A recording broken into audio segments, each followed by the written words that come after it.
हैं। और यहां पर इस धर्मलोक में जब इंसाफ होता है तो आदमी के मन के परिणामों के आधार पर इंसाफ होता है। और मन के परिणाम ये कि सांझ के वक्त जब तू आरती कर रहा होता था तब तेरे मन में आता कि सामने जो वेश्या का कोठा बना हुआ है, काश थोड़ा मजा मुझे वहां का भी मिल जाता। और उधर वो वेश्या ये भावना भाया करती कि मैं पापिनी, जन्म जन्म के न जाने कौन से ऐसे पाप मेरे उदय में आए हुए हैं कि मुझे रोज बरोज यही पाप करना पड़ता है। कहीं उस पुजारी को देखो जो कि, उस संत को देखो, उस पुजारी को देखो जो कि भगवान की पूजा में दत्तचित्त लगा हुआ है।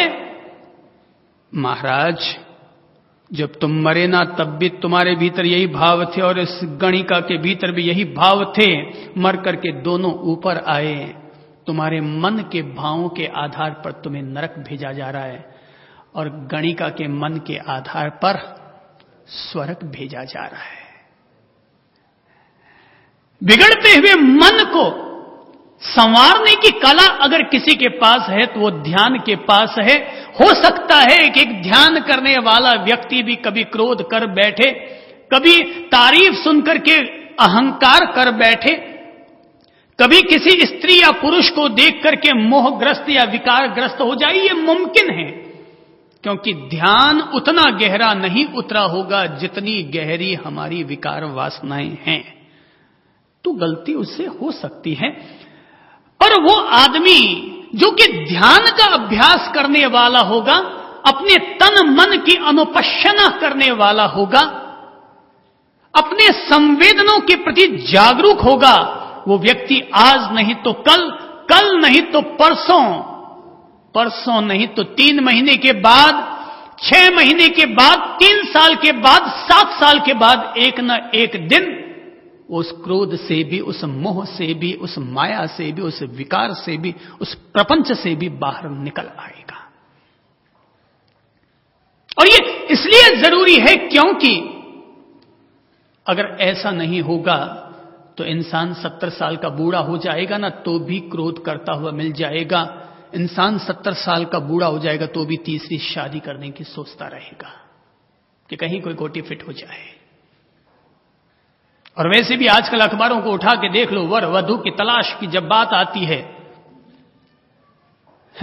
पूरे अखबार इसी से चल रहे हैं, वर वधू की तलाश में ही।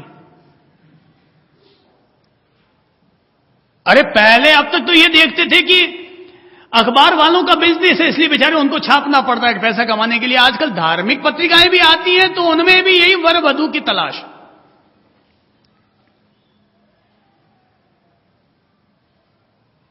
तो फिर होगा ये कि आदमी जहां तहां गोटी फिट करने की सोचता रहेगा। ध्यान करने वाला व्यक्ति मुक्त हो जाता है, भले ही उन रास्तों से क्यों न गुजर जाए। पर बगैर ध्यान के जीने वाला व्यक्ति 70 साल भी क्रोध कर ले, 70 साल भी भोग भोग ले, 70 साल भी गृहस्थी को जी ले, तब भी अपने मन में संन्यास के, मुक्ति के, निर्वाण के, परमात्मा के भाव नहीं संजो पाता। कहने में तो हर कोई महिला जाती है मंदिर में और जाकर के भगवान तू ही है, मेरा नाथ तू ही है, सब कुछ तू ही है। अरे भाई तू ही है, पर आधे घंटे के तक ही तू है, बाकी तो कोई तू और दूसरा है, बाकी तो तू कोई दूसरा और है, किसी और की चाहत है, किसी और की याद है। ये जो मन है ना बड़ा पागल होता है सबका, अपन सब लोगों का मन पागल होता है। और ये जो पागल मन है ना कब किसको याद कर बैठे, कब कौन सा ऊंधा सूंधा कर बैठे, कोई पता नहीं चलता इसका। ये पागल है मन। जो घोषित है पागल उनके लिए पागल खाना होगा, लेकिन अपन सब अघोषित पागल हैं। अघोषित घोषणा नहीं हुई अभी अपन लोगों के लिए कि अपन पागल हैं, पर दुनिया में कोई आदमी बुद्ध है ही नहीं। सारे पागल या बुद्धू ही ज्यादा भरे हुए हैं, बुद्ध लोग कम हैं। संबुद्ध लोग कम हैं, बुद्ध लोग ज्यादा भरे हुए हैं।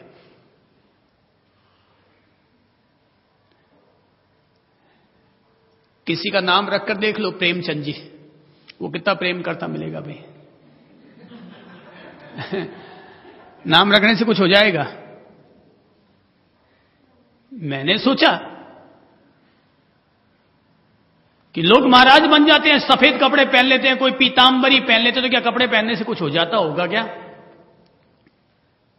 तो मैंने सोचा कि अगर किसी आदमी का नाम प्रेमचंद रख दिया गया तो वो भी बिल्कुल प्रेम पूर्ण हो गया होगा। मगर तो क्या हुआ, इसी शहर की बात है, एक सज्जन आए, बोले साहब, वो दूसरे महाराज के पास गए और जाकर कहा साहब हमारे घर में पोती पैदा हुई है तो उस पोती का नाम रख दीजिए। मेरे पास आए, मैंने कहा साहब जब तक बच्चे को नहीं देख लेता हूं मैं कैसे आपको सुझा सकता हूं बच्चे का नाम क्या रखा जाए, पहले थोड़ा देख तो लूं उसके डील डॉल कैसे हैं। तो बोले ऐसे कोई देखने से पता चलता है क्या? अरे भाई, कोई दूध पी करके बाल थोड़ी पकाए हैं, कुछ ना कुछ तो जीवन को जिया, इसलिए देख के कह सकते हैं। तो उसको लगा यार यहां बात नहीं बनेगी, दूसरे महाराज के पास चले गए और उनको जाके कहा कि साहब हमारे घर में पोती हुई है और उसका नाम रखना है, और उन्होंने नाम सुझा दिया साक्षी। ध्यान मार्ग से जुड़ गए थे तो उन्होंने नाम सुझा दिया साक्षी, और उन्होंने ले जाके रख दिया। 4 साल 5 साल के बाद जब बच्ची मिली तो इतनी बदमाश प्रकृति की, एक्स्ट्रा बदमाश, उठा के दादी की भी थप्पड़ मार दे। तो भाई साक्षी नाम रखने से आदमी कोई साक्षी नहीं हो जाता, कपड़े बदल लेने से कोई आदमी नहीं बदल जाता। मन बदले तो जीवन बदले, और मन को बदलने को का रास्ता, मन को संवारने का रास्ता अगर कहीं से जुड़ा हुआ है तो ध्यान का रास्ता है। बाकी मैंने कई रास्ते और भी समझने की कोशिश की, तो मैंने देखा लोग मंदिर जाते हैं, मैंने समझा वो भी एक रास्ता होगा, मगर जब वहां जाता हूं तो देखता हूं लोग वहां पर भी तू मैं करते रहते हैं, तो लगता है वो भी एक रास्ता, सही रास्ता लोगों को अभी भी उपलब्ध नहीं हो पाया। वो पहले चरण में ठीक है पर आखिरी चरण वो नहीं है। तो लोग तपस्या करने लगे, तो तपस्या करने वाले लोगों को गुस्सा करते हुए देखने लगा, तो मुझे लगा कि ये तपस्या पहले चरण में ठीक है पर ये अंतिम चरण नहीं है। अमूमन तपस्या करने वाले जो लोग मिलेंगे ना गुस्सा करते हुए, थोड़ी सी भी उनमें सहनशीलता जो पहले की थी होती है वो भी चली जाती है। अब भूखा मरता क्या करेगा, झाइयां मारेगा और क्या करेगा। तो मुझे तो अगर पता चल जाए किसी आदमी को गुस्सा आया हुआ है तो मैं तो पहला मानता हूं उसका पहला इलाज यही करो, भाई ठीक है यार तुझे जो मुझे सुनाना है सुना देना, पहले जाके रोटी खा के आ जा। रोटी खाते ही आधा ठंडा हो जाएगा। थोड़ा उसको पानी पिला दो, दूध पिला दो, शरबत पिला दो, XYZ कुछ भी जो आपको अच्छा लगे ना पिला दो। जैसे वो पिएगा ना थोड़ा सा विटामिन प्रोटीन पेट में जाएगा, पेट में जाते ही माथा जो टेम्परेचर होता है ना उसका हाफ डाउन हो जाता है। बिल्कुल सीधा सरल तरीका बताया। पापा को गुस्सा आता हो ना, आप हो तो मत दे दीजिएगा, नहीं तो पापा उठा के एक और थप्पड़ मार देंगे। पर दादी माँ हो ना, दादी माँ, उनको जाके बोल देना दादी माँ पापा को थोड़ा तेजी आ गई, 1 गिलास पानी दे के आ जाइए। तो दादी माँ को तो पापा कुछ कर नहीं सकते हैं, इसलिए वो उनको तो इतना ही बोलेगा ठीक है रख दो। दादी माँ 1 गिलास पानी ले जाके देगी तो वो वापस इतना ही बोल पाएगा, पापा भी क्यों ना हो ना, ठीक है रख दो। पर अपन ने जाके अगर कह दिया ना थोड़ा 1 गिलास पानी पी लो, सच्ची में बहुत बुरी हालत हो जाएगी अपन लोगों की। कहीं वो गिलास अपन लोगों पर ही आ ना गिरे। तो गिलास तो देनी चाहिए पर थोड़ा देखभाल के कि किसको देनी चाहिए और किसको नहीं देनी चाहिए। मैं पकड़ा देता हूं, किसी को गुस्सा आता तो मैं पकड़ा देता हूं, मुझे पता है भाई वो मुझे जल्दी से कहेगा नहीं, इसलिए मैं ले जाके पकड़ा देता हूं। अच्छा ठीक है साहब, आपको मैं बिल्कुल आपकी बात सुनेंगे, सब कुछ करेंगे, जो आप कहेंगे वही करेंगे, वही होगा जो आप कहेंगे, पर पहले खाना खाइए। आप मेरी बात तो सुनिए, सुनेंगे, मैंने कब मना किया कि नहीं सुनेंगे, पर पहले खाना खा के आ जाइए। क्योंकि भूखा आदमी कुछ भी कहेगा तो सारा झेलना मुझे पड़ेगा, और मैं भी तो इंसान के रूप में पैदा हूं, आखिर मैं झेल झेल के कितना झेलूं भाई, झेल झेल के कितना झेलूं। तो इसलिए पहले खाना खा लो, दिमाग ठंडा हो जाएगा। ध्यान मन को संवारने की कला का नाम है। तो हम लोग ध्यान धरते हैं, मस्ती लेते हैं, अपने प्रति अपने आप को जागरूक करते हैं। बाकी कोई भी धर्म का रास्ता अपनाओ तो कहीं जाना पड़ता है, कुछ करना पड़ता है, कुछ देना पड़ता है, कुछ लेना पड़ता है, कहीं माथा झुकाना पड़ता है। यहां कुछ नहीं करना पड़ता, जहां है वही स्थान मंदिर बन गया, जहां खड़े हैं वही स्थान तीर्थ बन गया। घर है तो वो भी मंदिर बन जाएगा, मकान की छत है तो वो भी किसी पुष्कर सरोवर का पनघट बन जाएगा। और जहां है मस्ती से 10 मिनट बैठ गए, 20 मिनट बैठ गए, आधे घंटा बैठ गए, 1 घंटा बैठ गए, मन नहीं किया तो खड़े हो गए। कोई गिरवी थोड़ी रखा हुआ है, जितनी देर मन किया उतनी देर किया, नहीं मन किया वापस चले गए।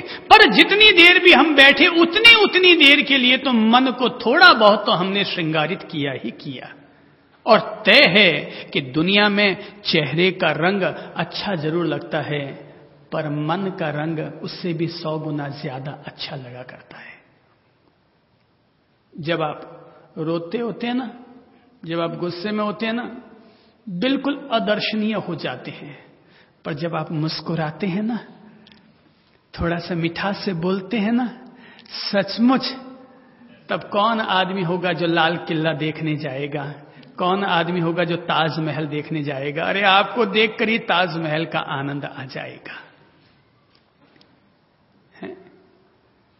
आपको देखकर ही मैं कहा करता हूं कि भाई अगर आपके पतिदेव हैं तो आप अपने पतिदेव से ऐसे ही बर्ताव कीजिए जैसे पुराने जमाने में रानी और महारानी अपने महाराजाओं के साथ किया करती थी।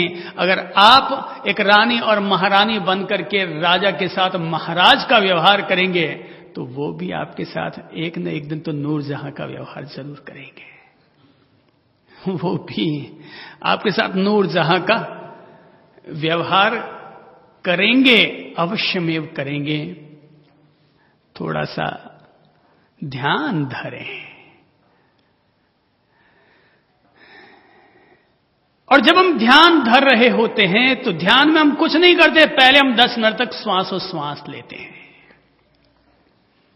ध्यान में हम पहले 10 मिनट तक लयबद्ध गहरी सांस या लंबी सांस लेने का प्रयत्न करते हैं। सांस एक बहुत बड़ा साधन है, श्वास एक बहुत बड़ा सेतु है।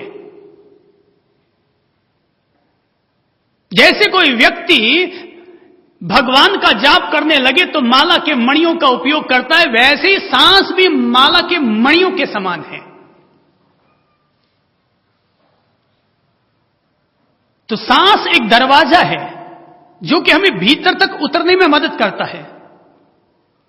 सांस एक दरवाजा है कि जिसके सहारे हम अपने भीतर प्रवेश कर सकते हैं। सांस एक वो माध्यम है कि जिसको पकड़ करके हम अपने शरीर में होने वाले प्रभावों को भी पकड़ सकते हैं। और जब तक श्वास के प्रति लयबद्ध नहीं होते, श्वास के प्रति जागरूक नहीं होते, तब तक हमें शरीर में होने वाले किसी भी संवेदन का एहसास नहीं होता।